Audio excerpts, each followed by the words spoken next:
ఇతనికి full support చేసి ఇతను ఎమ్మటే వెళ్తాడు కాబట్టి అక్యూజ్ సపోర్ట్ చేస్తే అతను కూడా అబ్జర్వ్ చేసినాం.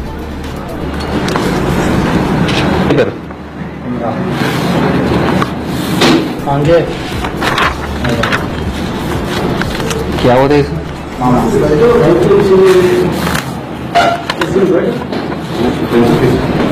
मामा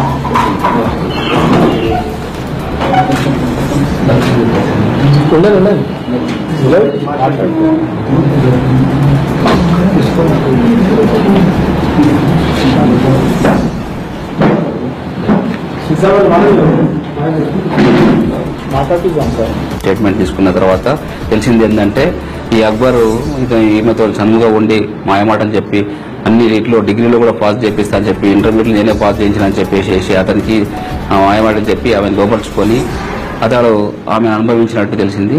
అయితే ఇందులో ముఖ్యంగా ఏంటంటే కేసు రిజిస్టర్ అయిపోయిన తర్వాత గత 2 నెలల నుంచి మేము ఈ అక్బర్ అంటేనా వాళ్ళ అల్లుడు పేరు ఇమ్రాన్ అంటే ఇక్కడ ఈ 9 నెంబర్ దగ్గర ఉంటాడు. అతను అప్రోచ్ అయ్యి ఒక అడ్వకేట్లో అప్రోచ్ అయ్యి అప్పటి నుంచి వాళ్ళు అప్పుడు అడ్వకేట్ అడ్వైజ్ చేయడం వల్ల అతడు ఈ రాష్ట్రాన్ని విడిచి కర్ణాటక స్టేట్ పోవడం జరిగింది. అయితే ఈ అక్బర్ అంటేనా ఈ ఇమ్రాన్కు ఏం చేసిండంటే అక్బర్ ఫోన్ వాడకుండా చేసి ఇమ్రాన్ ఫోన్లే వాడుకుంటూ అతడు ఎక్కడ దొరకకుండా మాకు ఇన్ని రోజులు ఏ విషయం కూడా ఎక్కడ ఉన్నారో విషయం కూడా తెలియకుండా దాపెట్టడం జరిగింది.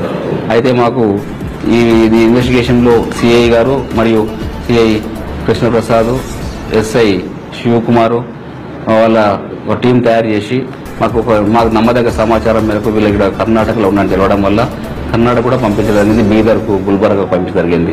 అయితే మేము కర్ణాటక బీదర్లు తిరుగుతున్నామని చెప్పేసి వాళ్ళు బీదర్లు పారిపోయి అక్కడనే ఉన్న మళ్ళా రిటర్న్ హైదరాబాద్కు రిటర్న్ అయ్యి వస్తున్నప్పుడు మేము మళ్ళీ మాకు ఇన్ఫర్మేషన్ మీద ఇతన్ని షాద్నగర్లో ఇతను పట్టుకోవడం జరిగింది. పట్టుకున్నప్పుడు ఈ అక్బర్ ఒక అల్లుడు ఇమ్రాన్ కూడా ఉండడం జరిగింది. ఆ ఇమ్రాన్ ఏంటంటే ఇతన్ని దాపెట్టడంలో ముఖ్య పాత్ర వహించాడు కాబట్టి అతన్ని కూడా అరెస్ట్ చేసినాము. ఈ అక్బర్ను కూడా అరెస్ట్ చేసినాము. ఈ అక్బర్ను ఇమ్రాన్ను ఈ రోజు మేము ప్రొడ్యూస్ చేస్తున్నాం. అట్లా సెక్షన్ వచ్చేసి మొత్తం 376 అంటే ఇది రేప్ కేసు సంబంధించింది. పోక్సో కేసు అంటే మైనర్ అమ్మాయి కాబట్టి పోక్సో కేసు కూడా పెట్టడం జరిగింది. ప్లస్ 225 సెక్షన్ కూడా పెట్టడం జరిగింది. ఈ అక్బర్కు సహాయం చేసిన ఇమ్రాన్ కూడా 225 సెక్షన్ కింద అది చట్ట వ్యతిరేకం కాబట్టి అతన్ని కూడా అరెస్ట్ చేసినాము. ఈ రోజు అతన్ని కూడా కోర్టుకు పంపించడం జరుగుతుంది. ఇద్దరిని కూడా అట్లా ఈ ఇమ్రాన్ కూడా ఈ అక్బర్ కూడా రిపోర్ట్ పంపించేసి వాళ్ళని సస్పెండ్ చేయడం కూడా